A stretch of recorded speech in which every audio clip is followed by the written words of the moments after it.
Futebolaço, eu sou o Dieguinho. Bom, galera, tá entrando no ar o nosso primeiro girão de notícias do dia, como sempre, recheadaço de informações. Peço para tu deixar aquele like marotaço que ajuda a gente bastante. E se for novo aqui no canal, não esqueça de se inscrever, ativar o sininho das notificações, além também, claro, de seguir a gente lá no Instagram. E você que gosta de notícia, eu te apresento o melhor aplicativo de futebol do mundo. Cara, o aplicativo da OneFootball é extraordinário. Além dele ser 100% gratuito, você tem notícias do futebol brasileiro, europeu, sul-americano, tabelas de campeonato, dados estatísticos. Você pode ver de graça os jogos do campeonato alemão, pode personalizar o aplicativo do seu clube do coração. Você vai lá, marca o Vascão, e aí toda a notícia do Vasco, o aplicativo manda a notificação na tela do seu celular. Além também de você poder ver os melhores momentos da partida em alta definição assim que acabam os jogos, beleza? Baixe o OneFootball. O OneFootball é parceiro do canal Futebolaço. O link tá aqui, ó, na descrição do vídeo e do primeiro comentário fixado. E como eu sempre digo, quem baixa o OneFootball não consegue mais ver sem, beleza? Bom, galera, vamos começar aí falando de rodada do Brasileirão da Série B. Até aqui tivemos 4 jogos. Na terça-feira, a Chape perdeu em casa pro CRB por 2-1. A Ponte Preta recebeu o Sampaio Corrêa e empatou em 0-0. E ontem um resultado muito bom, eu explico por quê. O Grêmio foi jogar fora de casa contra a equipe do CSA, saiu perdendo, conseguiu buscar um empate, mas terminou 1-1 o jogo. E com isso, o Vasco vencendo hoje a equipe do Operário em São Januário lotado. O Vasco, no mínimo, abre 8 pontos para o quinto colocado. Explico vocês o porquê. O Grêmio tem 22 pontos, se mantém dentro do G4, mas pode ser ultrapassado pela equipe do Sport e também pela equipe da Tombense. Então, caso essas equipes ultrapassem o Grêmio, o Grêmio fica na quinta colocação. O Vasco teria ali 8 pontos do Grêmio vencendo o seu jogo. O Grêmio tem 22, o Vasco vencendo vai a 30. Caso a equipe do Sport e da Tombense também tropecem, empatando ou perdendo, vai depender de como vai ser. O Vasco pode fechar a rodada de 8 a 10 pontos do quinto colocado. Se fechar aí com 10 pontos, aí são 3 rodadas tranquilo aí, podendo perder, e o Vasco não sai do G4 e todo mundo tendo que ganhar os jogos. Então é um resultado muito bom esse do Grêmio. E agora o Vasco precisa aproveitar e vencer mais esse jogo dentro de São Januário para se consolidar de vez dentro do G4. Beleza? Vamos falar agora do provável time do Vasco. Apenas uma única mudança, segundo apurou os companheiros do GE. O time do Vasco vai a campo com o Thiago Rodrigues, o Everton na lateral direita, já que o Gabriel Dias teve um problema na sua patela, e aí não tem nem previsão de retorno por enquanto. Quinteiro, Anderson Conceição, Edmar. Yuri Lara, Andrei Santos, Nenê, Peck, Figueiredo e Getúlio.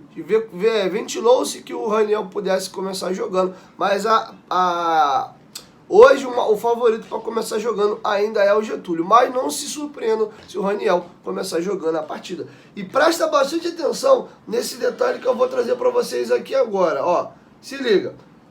O Vasco tem alguns jogadores pendurados. O goleiro Thiago Rodrigues, o Edmar, Matheus Barbosa, Figueiredo, Zé Gabriel e Peck. 4 titulares do time estão pendurados. Se eles tomarem o cartão amarelo, estão fora do próximo jogo, que é fora de casa, contra a equipe do Novo Horizontino.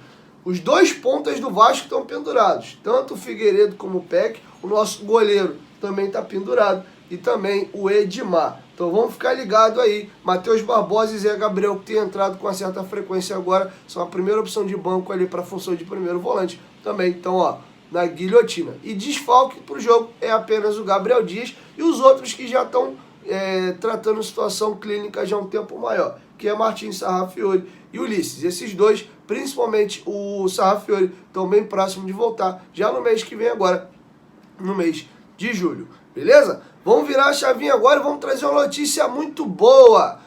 O zagueiro Miranda, enfim, teve aí um retorno da Conmebol e ele vai pegar um gancho de 1 ano. Ele foi afastado dos gramados em setembro do ano passado, ou seja, em setembro agora ele cumpre a punição aí de 1 ano. Ele volta, inclusive, poder treinar 60 dias antes do seu retorno, que é a partir do dia 16 de setembro, ou seja, já dia 16 de julho, agora o jogador volta a treinar normalmente com o grupo. Estamos falando aí de 20 dias mais ou menos para que isso possa acontecer. Beleza? Eu vou ler para vocês a nota oficial que o Vasco divulgou a respeito da situação no Miranda. Fomos procurados nas últimas horas para falar sobre a situação envolvendo o zagueiro Miranda. Então, resolvemos compartilhar uma atualização sobre o tema aqui, para que todos os colegas possam ter acesso. Isso o Vasco mandou no grupo dos jornalistas, né?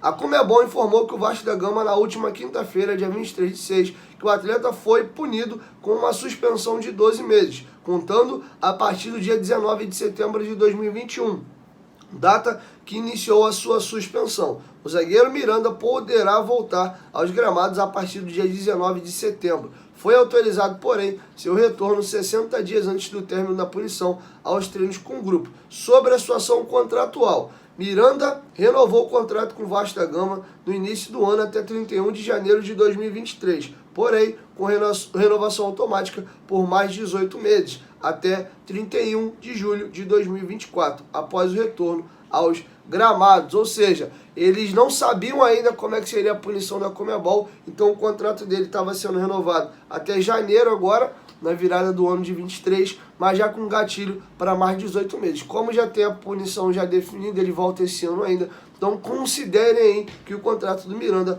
vai até julho de 2024. Gostaram da notícia? Deixe sua opinião aqui embaixo nos comentários.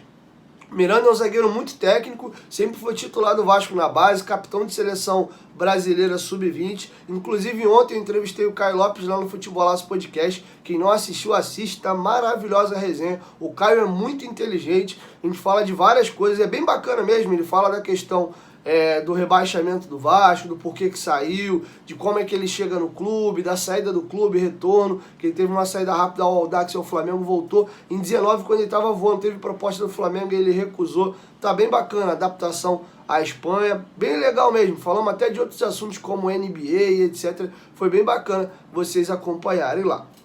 Beleza? E agora vamos para tal da novelinha aí que tá enchendo o saco já, que é a briga entre Vasco e Consórcio Maracanã e agora o governo do estado. O Vasco notificou a Secretaria da Casa Civil, que parece dar causa favorável ao Vasco. Presta bastante atenção aqui na matéria que publicou o companheiro Joel Silva do portal Joga 10.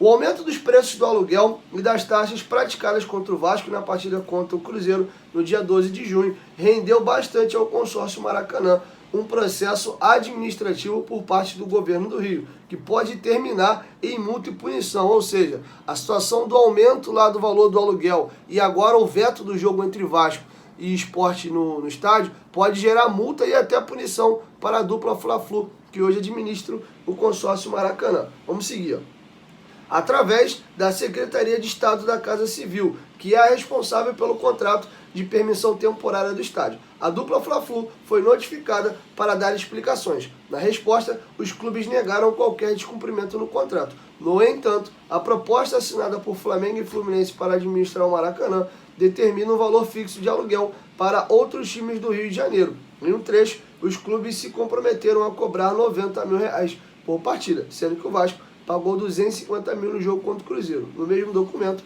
a dupla está proibida de barrar jogos de outros clubes no estádio, diferentemente do que ocorreu recentemente com o veto ao Vasco, que solicitou jogar contra o Sport dia 3 de julho no Maracanã. E olha o trecho do próprio contrato que é contra essa sacanagem que a dupla Fla-Flu está fazendo. Se liga nisso.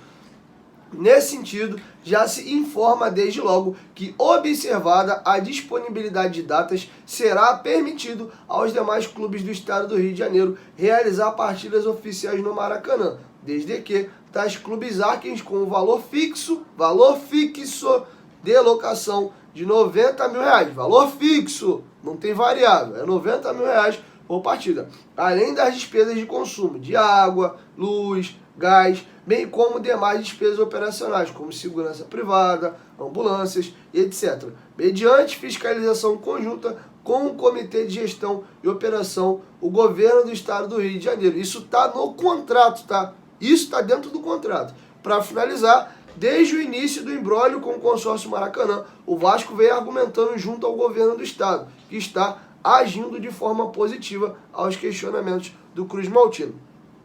O governador do estado do Rio de Janeiro, Cláudio Castro, deve começar a intervir nessa situação e ele já se demonstrou favorável ao Vasco da Gama. E independente de ser o Vasco, poderia ser qualquer outro clube, está em contrato, que está no contrato é para ser cumprido. Então não se surpreendam se em breve a dupla Fla-Flu acabar recebendo algum tipo de punição, beleza? É isso, galera. Vou encerrando minha participação por aqui. Logo mais por volta das 4 horas da tarde eu chego com mais informações, beleza? 1, 2, 3, futebolaço. Tamo junto, família. Qualquer momento de quem volta Vasco, tamo junto. Valeu, fui!